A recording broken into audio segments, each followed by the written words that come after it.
नमस्कार दोस्तों, आज हम पढ़ने वाले हैं शास्त्रीय नृत्य में ओडिसी नृत्य के बारे में। तो ओडिसी नृत्य ओडिशा राज्य का शास्त्रीय नृत्य है और इसका वर्णन भरत मुनि के नाट्यशास्त्र ग्रंथ में किया गया है।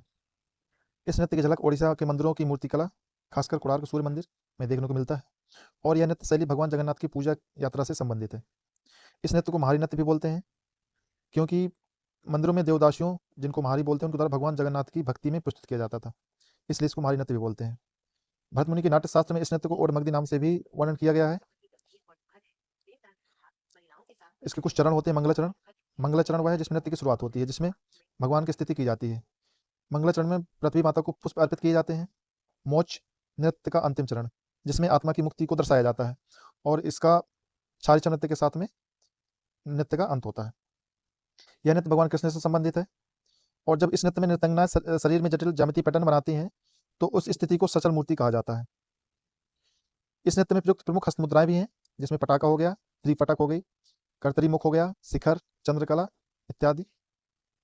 इस नृत्य से संबंधित प्रमुख कलाकार भी हैं, जैसे केलुचरण महापात्र। इनको 20वीं शताब्दी में पुनर्जीवित करने का श्रेय जाता है और इस नृत्य को पुनर्जीवित करने का श्रेय केलुचरण महापात्र को जाता है। इनको 1988 में पद्म भूषण से सम्मानित किया गया है, 1974 में इन्हें पद्मश्री मिला है और 2000 में पद्म विभूषण से सम्मानित किया गया है। इनके अलावा माधवी मुदगल, हरिकृष्ण बोहरा, सोनल मान सिंह, कालीचरण पटनायक, मोहन महापात्र, सुजाता महापात्र, रहमान इंद्राणी जो पूर्व में सिंधिया भी रह चुकी हैं, मायाधर राउत, संयुक्ता पाड़ीग्रही, गुरुदेवा प्रसाद दास आदि इस नृत्य से संबंधित प्रमुख कलाकार हैं। इस नृत्य की प्रमुख विशेषताएं भी हैं। यह नृत्य त्रिभंग मुद्रा में किया जाता है। अगर आपसे प्रश्न पूछ लिया जाए कि ओडिसी नृत्य को किस मुद्रा में किया जाता है, तो त्रिभंग मुद्रा में किया जाता है, जिसकी 5 भागी मुद्रा होती हैं। पहली है त्रिभंग मुद्रा। त्रिभंग मुद्रा होती क्या है?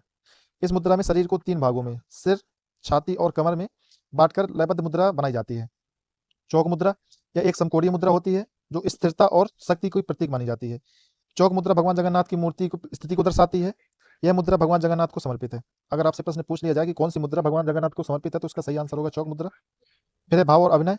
इसमें हाथों की मुद्राएं और चेहरे के भावों का विशेष महत्व होता है। अगला है लयबद्ध गति। इसमें कोमल और सुंदर गति होती है जो इसे अन्य नृत्य शैलियों से अलग करती है।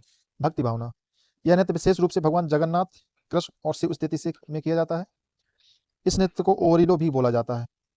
यह नृत्य जल तत्व का प्रतीक है। अगर आपसे पूछ लिया जाए कि कौन सा शास्त्रीय नृत्य जल तत्व के प्रतीक है, तो उसका राइट आंसर होगा ओडिसी नृत्य। संयुक्ता पाड़ीग्रही पहली महिला थी जिन्होंने वैश्विक मंच पर इस ओडिसी नृत्य को प्रस्तुत किया था। इस नृत्य पर पारंपरिक ओडिसी नृत्य संगीत शैली का प्रयोग किया जाता है। इसमें मृदंग, बांसुरी, बीड़ा और सितार वाद्य यंत्र का प्रयोग किया जाता है। इसमें जो वेशभूषा रहती है, इसमें नर्तक या नर्तकी, इसमें कुछ स्पेसिफाई नहीं है कि पुरुष करेंगे महिलाएं करेंगी, दोनों लोग ही कर सकते हैं। तो जो भी करेगा वो पट्ट साड़ी पहनते हैं जो चमकीले रंगों और डिजाइनों वाली होती है। इसमें आपका प्रश्न बनता है कि ओडिसी नृत्य में नर्तकी कैसे वेशभूषा धारण करती हैं, तो उसमें हो जाएगा पट्ट साड़ी। और आभूषणों में बाजूबंद, सिरोभूषा, कमरबंद और पायल पहने जाते हैं। और ओडिसी नृत्य से कुछ प्रश्न बनते हैं, पूरे क्वेश्चन रेलवे से लिए गए हैं। रेलवे में आई हुई क्वेश्चन है ये कि ओडिसी नृत्य का संबंध किस राज्य से है। ये आपका क्वेश्चन पूछ लिया जाता है कि इस नृत्य का संबंध किस राज्य से है और यह किस देवता की भक्ति से जुड़ा हुआ है। ये त्रिभंगी मुद्रा के बारे में पूछ लिया गया, कितने भागों में मुड़ जाता है शरीर को। कौन सा वाद्य यंत्र प्रयोग किया जाता है, मुख्य रूप से किस शैली का प्रयोग किया जाता है, और नाट्य शास्त्र में ओडिसी नृत्य को किस नाम से वर्णन किया गया है। ये कुछ क्वेश्चन आपके इस नृत्य से बनते हैं और ये पूरे क्वेश्चन आपके रेलवे से ही पूछे गए हैं।